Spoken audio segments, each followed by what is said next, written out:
Hello Wargamers, I'm here with a new paint tutorial. This time it's going to be about the Deathwing Sergeant. I have to say that this tutorial is following the same order I follow during painting, so sometimes you will see that I move back to some colors to do some touches, or the order is not the one that you were expecting. So this is the real order I follow when applying the colors on the miniature. So let's start with the tutorial. So as I explained in some videos before, I always start with the base, and this time I apply dryad bark. To have a nice coverage on this rough surface, I would recommend to dilute the paint before applying. Next step is to do a dry brush with Morphan brown, and then I apply a second layer of touched ochre on the base. I start with the base because in case when I apply the dry brush or applying the basic color I dirt on the miniature, I don't care because I will paint the miniature later on. So I prefer to have the finished the main part of the base before starting the miniature. Following with the base, I paint in black the cultist head on the base. And now I start with the actual miniature. So the base color I use for my Space Marines, and I think a color that is pretty similar to the Deathwing one, is the Screaming Skull. Previously I was using bleached bone, and I feel these two colors are very similar. Then I do the red parts in corn red. Take into account that my chapter is not exactly following all the colors of the Dark Angels, and I use more red instead of green. And I start with the shades. First I applied Agrat's Earth shade on the reds and on the darker part of the armor. For example, the back of the legs. You will see them better in next picture. I also apply Seraphim Sepia in all the whitish areas. I try to apply the shade only in the crevices of the armor. If you watch in that picture, you will see that I apply Agrat Air shade on the grid at the back of the armor and also on the joints at the back of the knees. And you will also see that the Seraphim Sepia is only applied on the crevices of the armor or on the part of the armor that I think will be darker. In the case of the feathers, I decided to go for a bluish white. To do that, I start with Space Wolf Gray. For all the metal areas, first I use black, and then on top of the black I use Volgan metal. Also, Iron Breaker is working very well for that purpose. I decided to paint some of the details on gold color. To have contrast with the white armor, I decided to start with quite a dark color. I use Gehenna's gold. This is also gold and reddish at the same time. I apply Agrat's Air shade on the golden and again in some of the red areas, especially in some areas that were not painted before, like the ace and the symbol on the head. Once the wash is completely dry up, I clean up the wash using corn red, and as you can see in this picture, I also paint part of the stone boulder on red that I forgot to do it before.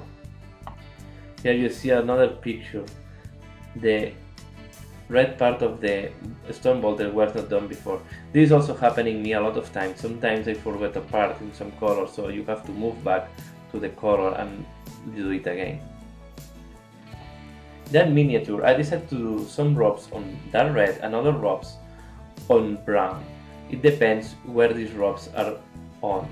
For example, the rope that is holding the incense burner that is on top of red cloth, I decided to go on brown to have some contrast and make more visible this detail. In other cases where these ropes are on top of the armor, I decide to go on red because then the contrast is quite good. For example, the rope that is holding the details on the shoulder is on red. As I did on the red, I also use again a screaming spool to clean the wash I did before, especially in the areas that I don't want the dark color. Here another picture after applying a screaming spool on the miniature. One part that I was forgetting to paint was the head of the cultist on the base. So in that case I decided to use racquer flesh for the flesh of this cultist. It will give a more cadaveric look. And then I decided to paint the mask in XV88. I want to give the appearance that this is like a leather mask or leather hood. Some of the details on this mask or on the cultist head are painted on iron breaker. Then I decided to wash with Agvax Airshade the hood or the leather mask that this cultist was wearing when it was killed. And I use silvery green for the lens on the mask. Here you have a closer detail how this is coming. Then I highlight the mask on the cultist with graveyard earth. At this stage, I decide to highlight all the armor plates using white scar. So what I do is I put a very thin line around all the edges of the armor plates. I also use white scar to highlight the feathers, and I did a very soft dry brush in some of the feathers that are decorating the cloth. Here you have another picture after applying white. Sorry if these pictures are not very visible, but here is after applying also the white at the edges of the armor plates and also on the feathers. Also on the right leg I apply the white on the angel wings. On the metallic parts I always recommend to do a wash of Nun oil. As I was not very happy how these feathers were coming or were being painted, I decided to do a wash. I use Hideous Blue with one of the oldest paints I have from Citadel, and I dilute this with a lot of water, creating like a wash. And then I decided to use this wash just to highlight all the crevices on the feathers that have on the helmet, and I also apply this wash on all the feathers that are decorating the clothes of this Terminator. I followed the same process for the wings of the angel that is decorating one of the legs of the Terminator. I apply first a Space Wolf Grey, then I try to highlight each feather with white, but because the result was not what I liked, I also apply here the wash with Hideous Blue very diluted. I think in that picture you can see better the highlight on the armor plates, also on the helmet of the Terminator, and the end result on the feathers. And I apply Corn Red again. In that case I'm just trying to paint some of the details that I missed on the previous stages. For example, in that case are the red rainbows on the skulls that are hanging from the belt. Following with the details, I use the angel's greens on the ribbon that is on the knife hanging from the belt of the Terminator. The golden areas are highlighted using Auric Armor Gold.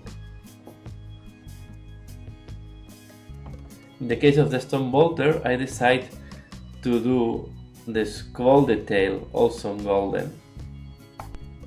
Abaddon Black is used on the handle of the Stone Bolter.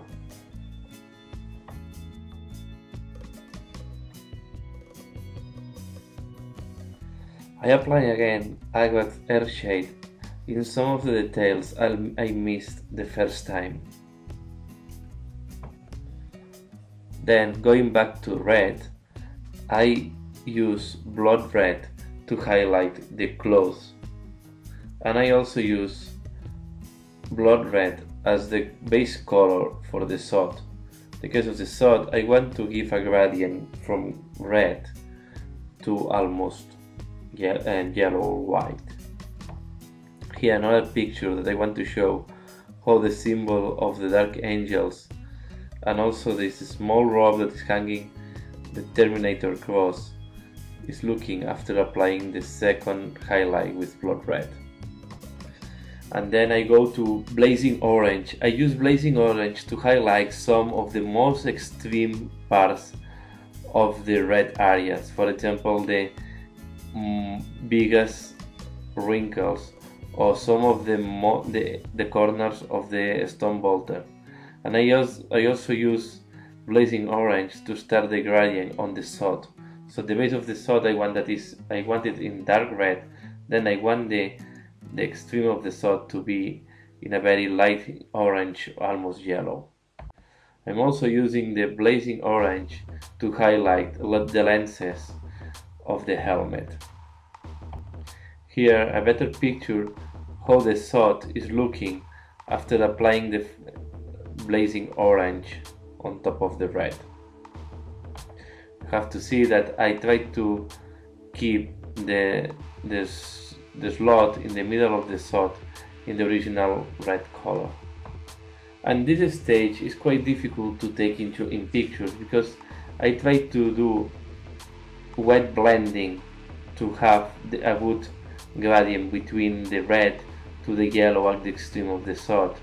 So what I start doing is first I apply, as you have seen, the blazing orange. Then I apply Fire Dragon orange. And then before the Fire Dragon orange was wet, I start doing golden yellow, and at the end I apply sunburst yellow. So I try to apply them before the previous color was completely dry. In that case, I can blend the colors together and have I can have a softer transition between the different colors. Here you have a picture how it's looking after applying these colors and how the sod is going from red on the base to yellow at the extreme. Just at the peaks of the sod, so at the edges at the top of the sod, I applied white scar, and then I did a wash with Fogan orange to minimize even more the transition between the different colors. I mix Graveyard Earth with Rackard Flesh to highlight some of the details that are in brown, like the scarab of the knife that is hanging from the belt of the Terminator. The green ribbon is highlighted with the snot green. In that picture I want to show that I use white scar to do the detail of this small sod with the skull on the stone bolter, and I also use Fire Dragon Bright to do some more extreme highlights on some of the red areas. I don't do in all the red areas, I just do, for example, in the glove. And as you can see in that picture, I also use on the lenses on the helmet. On the case of the small sensor on top of the helmet, what I do is I go from red to orange at the bottom, and then I do a small black dot, and in the middle of the black dot I apply a very small white point. Here, just to show that I don't forget the handle of the stone bolter, so I do a highlight on Adeptus Battle Grey and then a second highlight with Fortress Grey. Finishing some of the details with Graveyard Earth, I use this color to do some of the tubes and all different details that the armor have. I wanted to use a color that is a little bit different from the basic color, but is matching very well with the shades and the color of the armor. Here another picture to show the progress on the painting of that miniature. Then I also do the small letters or words on the scrolls. I just do very small like a sculpture type, as you can see in that picture on the skulls, and I use drier bark for that purpose. I think this is better than black, have a good contrast, but I think black is too much. Also, you can see in that picture that I use Risgar flesh to wash the small part of the skin of the dead cultist. I apply Carroburg Crimson on the slot that is on the sword. The reason is when I was doing the painting and the wet blending, I covered by mistake also this slot, so I decided to make it to increase the shade by applying Carroburg Crimson again. In that picture you can see better the end result on the sword. And now I want to show you some pictures on the end result of the painting job on that miniature. I hope you like it.